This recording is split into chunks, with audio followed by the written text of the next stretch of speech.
del mio male, del malessere interiore che nella notte mi assale. Ma no, non voglio che qualcuno arrivi e mi prenda a te, che se ti abbraccio mi sento un re, pure se nel letto dormiamo in tre. E se potessi dirti che sei la causa dei testi tristi, mi capiresti, mi abbracceresti o come sempre spariresti, come quella notte sulle tue gote, come battisti, come quelle volte dopo 2 volte che poi mi hai detto non mi capisci. Dimmi come faccio a capirti, dimmi come faccio a ferirti, dimmi come faccio cazzo, se non so nemmeno quando potrò averti cazzo. Dimmi se mi senti quando grido a letto soffocando il cuscino, dimmi se mi vedi quando chiudi gli occhi e non mi vuoi vicino.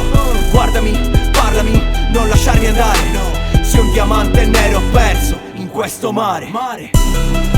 Black diamonds in the sky, black diamonds in my mind. Siamo diamanti neri sulla roccia, come una goccia che cade.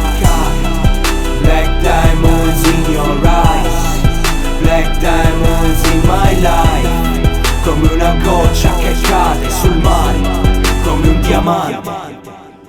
Come un diamante nero perso in questo mare spento, più grande dell'universo. Sapevo fosse complesso e non voglio essere diverso, ma nuoto nei tuoi occhi, ogni volta vengo sommerso. Come quando ti ho guardato e mi hai detto che non era perfetto stare insieme nel letto. E adesso che penso anche troppo, speravo mi chiedessi di restare, invece dormo da solo. Perché ogni volta che sono incazzato e mi fissi, il verde nei tuoi occhi copre la rabbia come un'eclissi. Quando è che mi direi che mi ha amato più degli altri, ma che senza le certezze si spezzano pure i diamanti più grandi?